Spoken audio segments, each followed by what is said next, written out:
Hi, everyone. Thank you very much for being here. I am Alice, and I'm here to talk about horse games.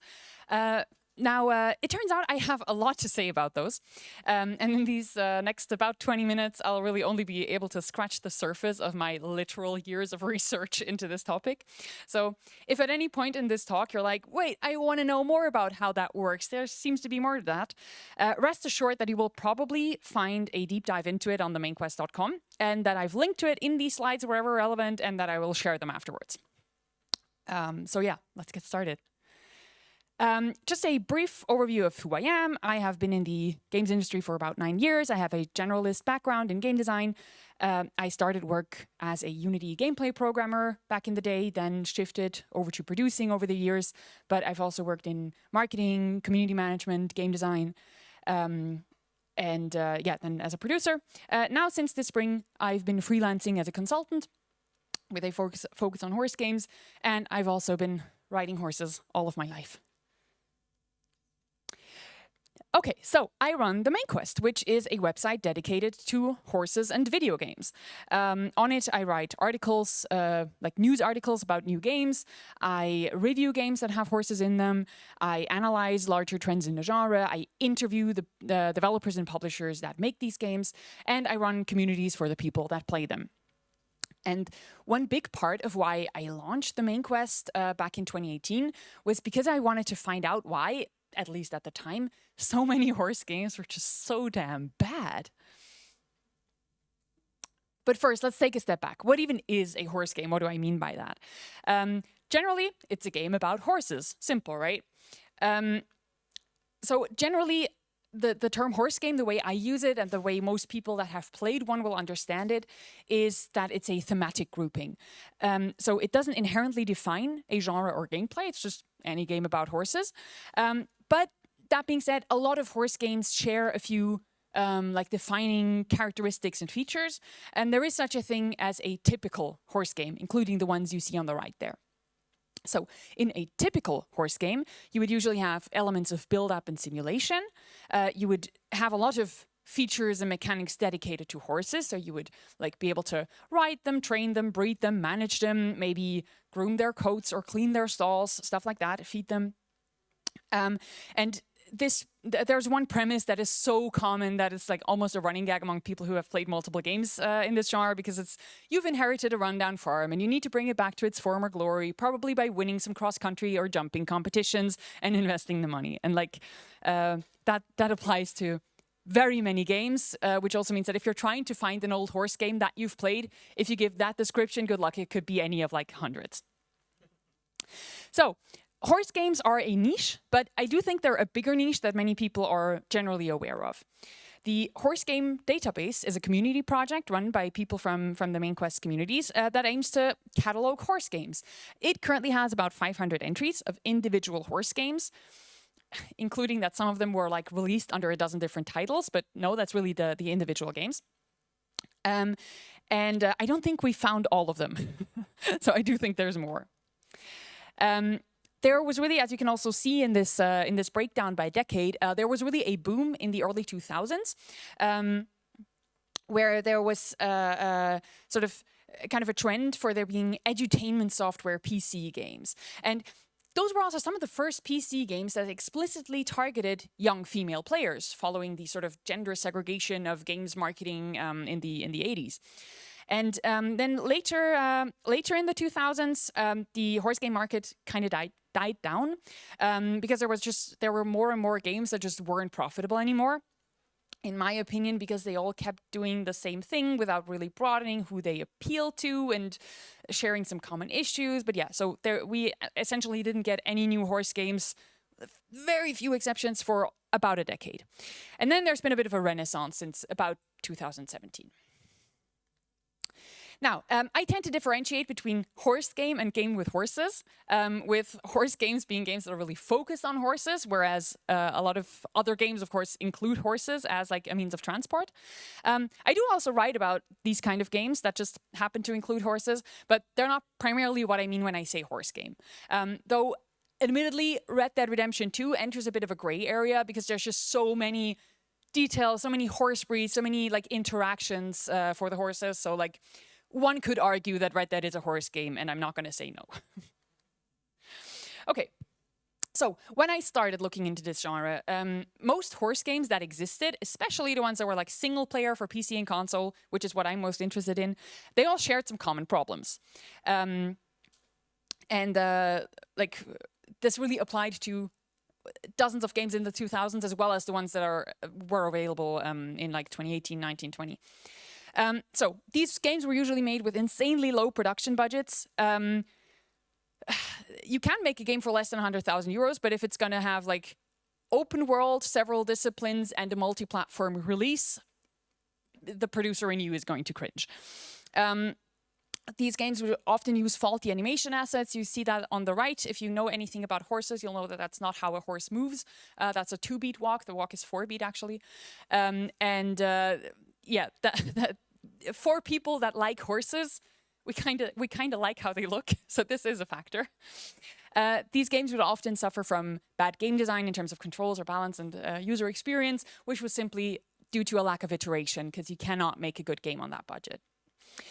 These games would often get produced without input from the target audience, meaning that they would make very kind of basic horse terminology mistakes, like getting coat collars wrong and that sort of thing. Where like if you'd asked one horse girl about this, you would have known. But by the way, I use the term horse girl in sort of like a half ironic way. I know it's sometimes derogatory, but I use it for myself as well, and I use it for people of all genders. One issue with these games being made was that horse girls were seen as an audience with low standards, because like horse girls aren't gamers, right? Games are for boys and horses are for girls. And if there's any overlap between those two, that's surely not going to be people that know what a good game is. So like I think this really made things worse, that the hobbies of writing and gaming were seen as inherently gendered, and the overlap between those two audiences was seen as insignificant, especially when it came to adults, because like for kids you can imagine that girls play games, but adult equestrians, nah. These games were often made as contract work with little interest in the topic on part of the developers, meaning that. And additionally, so that they would also not spot these mistakes, but also because they were made as contract work, they usually had abysmal or no revenue share at all, meaning they had very little motivation to do anything more than the bare minimum, which was just, again, comes down to budget. This led to a cycle of limited scope and limited audience. What I mean by that. So imagine the following. Do I have a pointy thing here? No. There? Okay, no, you'll see it. So a publisher makes a bad horse game. Because it is a bad horse game, and as soon as anyone has reviewed it or anyone sees anyone play it, nobody wants to play it anymore. So it reaches a small target audience because there's no like additional word of mouth marketing or anything. Because it reaches a small target audience, it makes very narrow profits or eventually even a loss. And that then means that if that publisher decides to make a new horse game next year, which several of these are sequels of each other. They then cannot justify investing more budget because, well, the audience is so small, we cannot possibly make a horse game for more money than that, which in turn leads to another bad horse game. And I've included a few examples. There's dozens more. Okay, so nobody makes games if there isn't any demand for them, right? But how do you prove that there's no demand for them if there's no good products that meet that demand? Well, there are indicators. So for one, the existence of Star Stable Online. I know we have a few Star Stable people here. Hey. And if you're not familiar, Star Stable is a MMO game aimed at girls aged 8 to 18 playing on PC. Sounds like it's impossibly niche, right? Well, no. It has 600,000 monthly active players. It's been going strong for 13 years now. That screenshot isn't super new. And it's just thriving. But the gaming media are largely unaware of it, even though it's like up there with popular MMOs. Then we have a few other examples of just community roleplay modding. So this is Second Life. I know a few people that make a living from selling horse assets in Second Life to other players, and then they meet up for dressage shows. We have Ark Survival Evolved, a dinosaur game where somebody modded horses into it and people now play it as a horse game. This mod has 123,000 subscribers, so like it's obviously popular. We have Sims 3 and 4 have expansions that added horses. And even beyond that, there's so much equestrian modding, like new tech, new codes, new everything, basically, new main styles. So people mod Sims 3 and 4 to hell and back. And the example that I've included for that is, this is someone that has modded their Sims horse to look neglected so that they can then make roleplay posts of how they're rehabbing that horse back to health. This is not unique. There are lots of people that do things like that.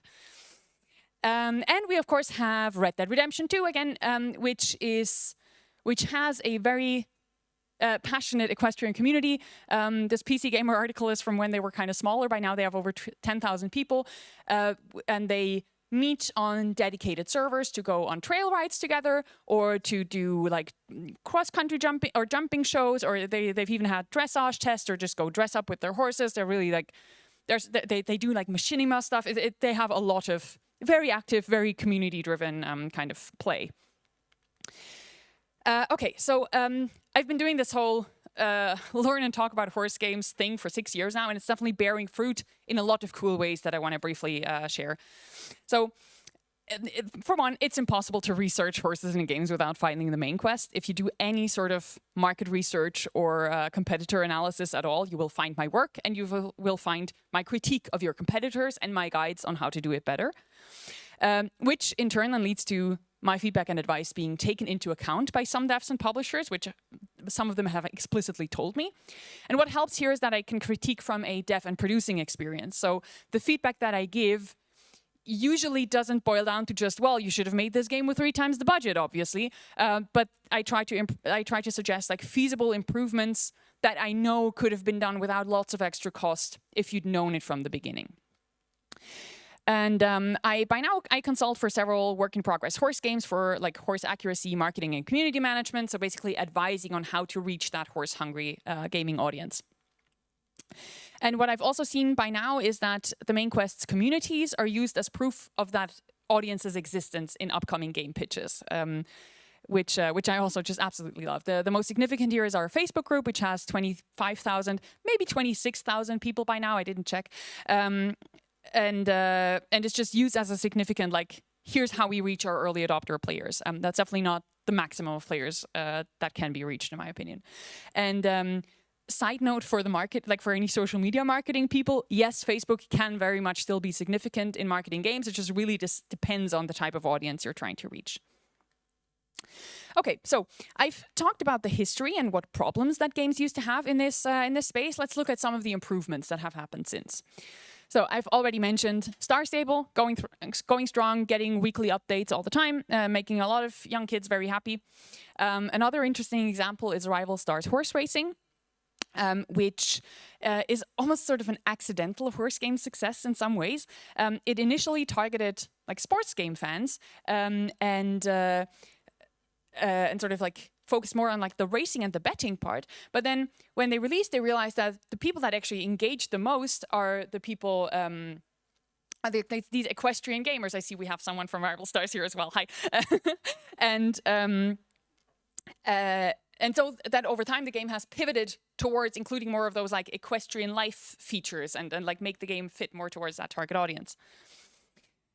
Then there's Horsetales Emerald Valley Ranch, which I've worked on as a producer at Azure Interactive, which, as you can see, it released to mixed reception, mainly because of like technical issues that we had at launch and thereafter. But what's really significant about this is that we had quite a bit of reach.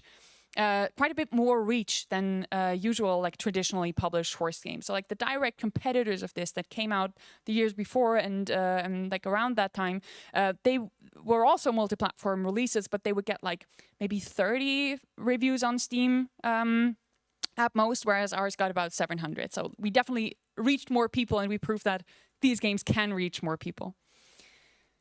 In the past few years, we've also increasingly seen indie horse games popping up, which is a relatively new and recent thing. And these are generally made by newbie developers who see that demand and want to do better. However, they're often first-time developers with really big plans. They're often trying to combine like complex visuals, story, multiplayer, open world, etc. They're kind of dream game ideas based on very little practical experience, and they make mistakes as a result. So these games tend to be very good about things like horse anatomy, horse movement, and terminology, but instead then fail in areas like having a functional and satisfying gameplay loop or getting basic marketing things right. So I love them and I watch them with like goodwill, but I sometimes I'm a bit skeptical. Okay, then there's one really positive example of a horse indie game is Ranch of Rivershine, which is made by a solo developer, but one with several released games under her belt, which just makes a lot of a difference. So it's a like self-contained scope. It's polished. As you can see, it has a very positive reception, and it's essentially the first and so far only really cozy game with horses. So it's the first indie game that really rides this cozy game trend, but includes horse game gameplay. This is one of the issues we have in today's market as Horse Anim Set Pro. It's basically like the only really competitive animated horse asset on the market. It used to have a completely wrong walk animation that I already showed earlier. That has been fixed. It's now a 4-beat walk because I pointed it out to them on Twitter. But it still has a few issues. I don't know if these are obvious to non-horse people, but there's just a lot of that's not how horse joints work in these images. So I find the anatomy incredibly wonky. I see that many people in the community also, like when they see a new game and it uses that asset, they're also like, why does it look like that again? Even if they aren't able to articulate that's the bad asset, they still like know why it's off.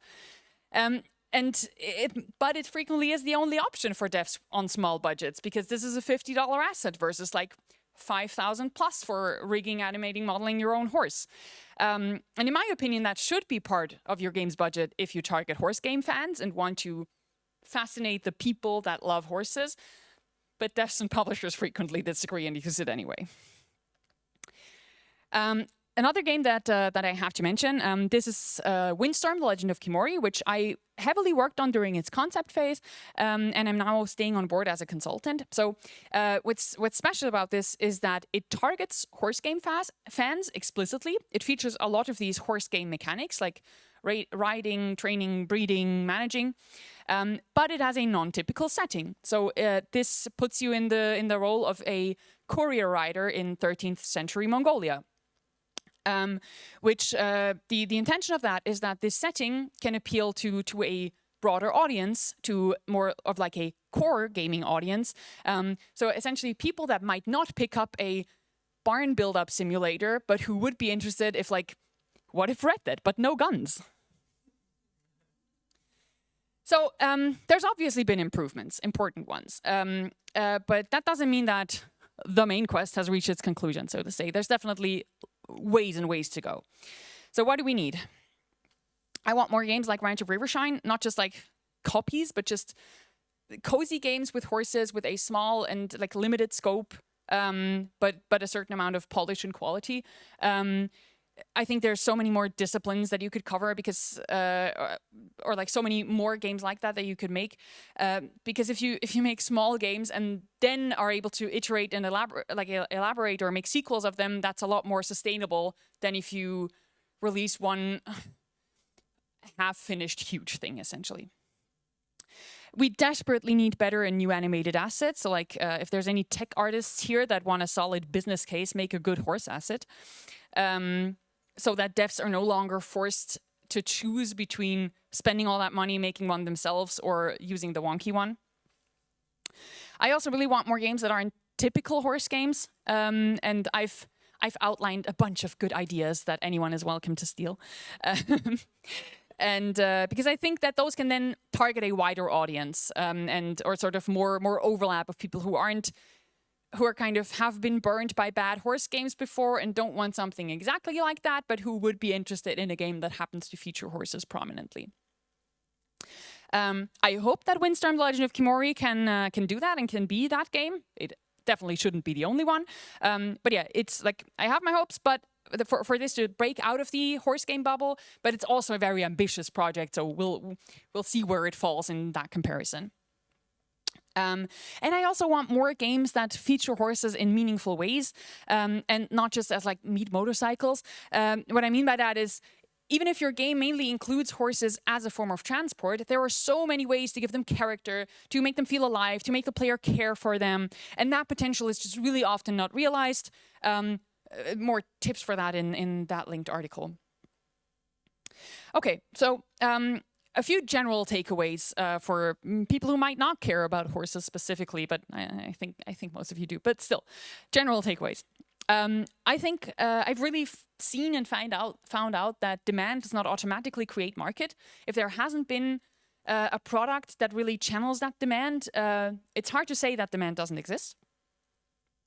Well, because publishers and developers and investors are risk averse, obviously, and I think this also applies very generally. If you want to profit from people's passion for a topic, you have to take that topic seriously. It sounds obvious, but there's so many games that do the opposite. In running the main quest and occasionally having one of my articles reach outside my bubble, I've also seen a lot of appreciation for highly specialized games journalism. So I've definitely gotten questions of like, when are you going to make the main quest but for cats? And I'm like, no, I'm the horse game person, but anyone, please do that. And I think there's lots of other animals, other hobbies, other like areas, niches, specializations where you could do something similar as I'm doing. Like obsess about a specific topic and build community and expertise for it. There is, for example, wyverns and waypoints, which is what I do, but dragons. And I think it just, we all should be more weird about what we love. And I think the industry profits from that. Also, it's really easy to be the best at something if you're the only one doing it. Like, I'm the top result if you Google horse game consultant. Manage that with another job. And so like this is, this horse game consultant thing is still very much in the process of being built up, but I am optimistic that it's working out. I do have a few good games that I'm working on. And so what I also take from that is that sometimes you can just invent your dream job. And if you have that chance, I highly recommend it. And that brings me to the end of my slides.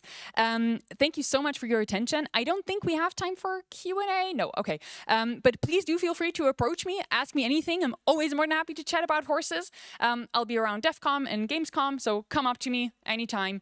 And if you want to know more about any of that, please go to tinyurl.com/devcom-. Sorry, I said that wrong. /TMQ-Devcom, where you'll find the slides, including all of the further reading that I've linked. Thank you so much.